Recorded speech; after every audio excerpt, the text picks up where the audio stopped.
Sorry, everybody. My phone only goes to 10 minutes, so it's been a hectic. what we really have to do. So, again, I want to thank you for coming down, checking out our collection. Thank you for having us. And like I said, we have an open door policy. And I'm not worried about, like I said, I'm not worried about, certain people coming in and doing whatever. Like I said, and the main thing you should invest in. You see that black thing up there? Oh, cameras? Yes. Oh, we are. Yes. That is one thing. We actually had an incident where we were renting out a garage, and we had I was just bringing people over, and they were buying rats off us, and we had a break-in. So from that point on, me and my wife talked about it, and I was like, I just can't afford it. They're gonna keep coming back. We can't hear it, whatever. So, and even though the camera was up, we had cameras there, we couldn't see nothing, because they've been there before, so they seen the cameras, so they had their faces, their hoods over them, and they pretty much wiped out everything from like our pups to our smalls, everything we had, and they didn't even close some of the bins. The bins were left open. It was, and thank God they closed the door. That's a bonus. Because that would have just been horrible. Just not. And it would have been horrible in the fact that it would have made me as a breeder look bad, because I can't even control my feeders. That's why when it goes into my room, my daughter has no open tub. Yeah. So what we did is pretty much anyone that comes into the place. we downsized a little bit. And again, we got a CO2 chamber here. Yeah. We put a lot of them to sleep. The ones that were a little older, and then we got this old. It's an older, probably one of the first Freedom Breeder rat racks that were ever made. I ended up getting this, and believe it or not, we produce enough of rats out of here to feed every one of our snakes, once a week, and we actually overproduce. And like I said before he was coming down, I says, hey, just give me a minute, because I gotta go drop some rats off. So I had Saturday and Sundays are my day that I go and I do my deliveries. But yeah, this is a great hobby, guys. And like I said, just don't lose passion, don't lose focus. And don't overdo it. Don't overdo it, and don't just try to grow so fast. Because I see people growing so fast, and the next thing you know, what do you see on Facebook? Collection for sale. Yep. And it's kind of sad. You know what I'm saying? And that's why when I started doing it, first thing I did, rats. Yeah. I had enough rats. I got some snakes. Once I wanted to get more snakes, I made sure I had enough rats. Yeah. To supply those extra snakes. You have to. Just like I just upgraded, so that's why I'm able to go pick up a couple more snakes, because I'm producing more. And that's the key, is you do not want to buy rats if you're breeding. Oh, absolutely. I understand there is times like someone that has a bunch of snakes and they're allergic to rats. Yeah. I understand that, but it is very expensive to feed 50 to 70 snakes. I mean, I know you can buy rats from like Rodent Pro and stuff like that at a cheaper cost, but a lot of my snakes won't eat frozen thawed. Yeah, I personally feed live. Yeah. Everybody's different. I do have one that only eats thawed. Frozen thawed. I guess that's just personal preference. Yeah.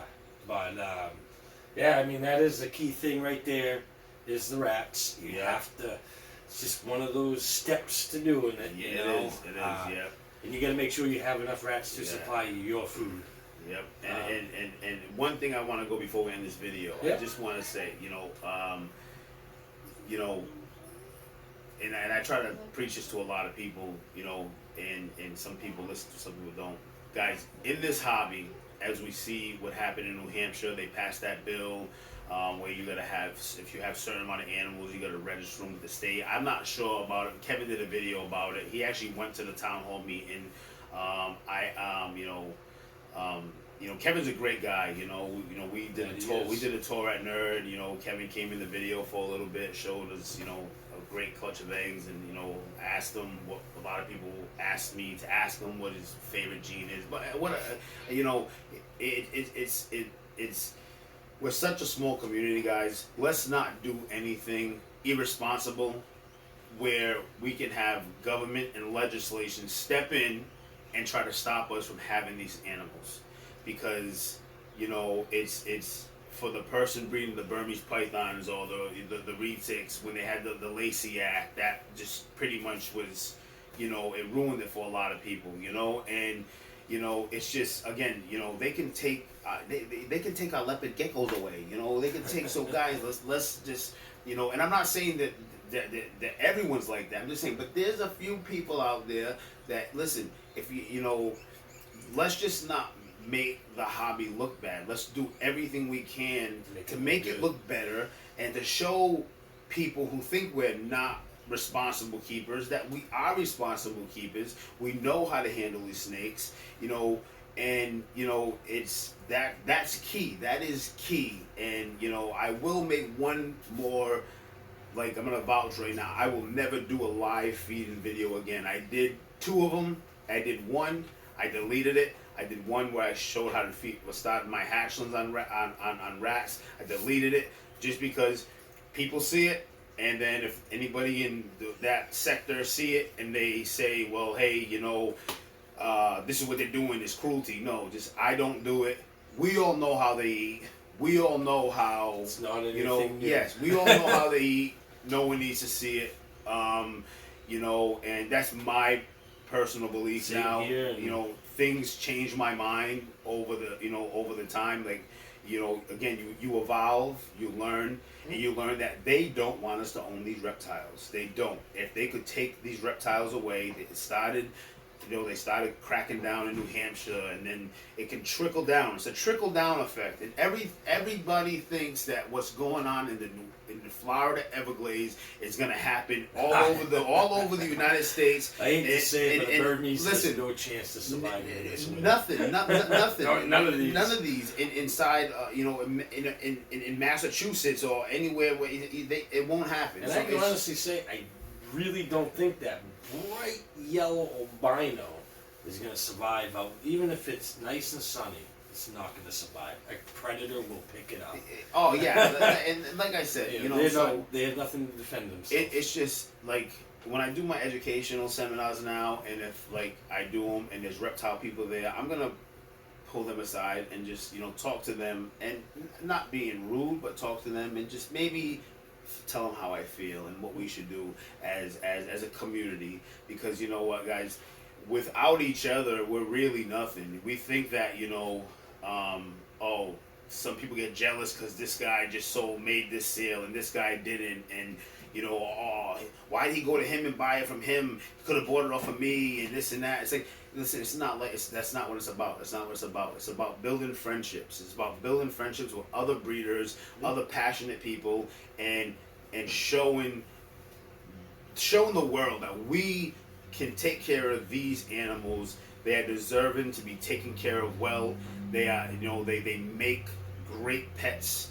The bigger Burmese and stuff, they make great pets for certain people. You have to be somewhat experienced. Not for me. Yeah, you know what I'm saying? Don't get me wrong, I can't wait to see them. Ball pythons, milk snakes, corn snakes, great first time snakes. When you get into the larger snakes as your first reptile, I think you're making a bad decision. Happened to me when I was a child. I didn't know any better. The guy at the pet shop didn't tell us, but again, I'm really happy you came down, and we'll thank you for having us. And like I said, you're gonna get your animals all in bags, and then we'll pull Sunshine out and see Sunshine. We can't wait for that. So, all right, guys. Thank you so much and tune in to Camo Constrictors. Posting this video. Give me a chance. It's going to take a little bit. There's a lot of editing on this one now with all the stopping and going with the video. But nope, like I said, and check out Sean's YouTube, Old Troy City Reptiles. He's got a bunch of the educational videos and a bunch of snakes. So thank you guys for watching. Don't forget to like,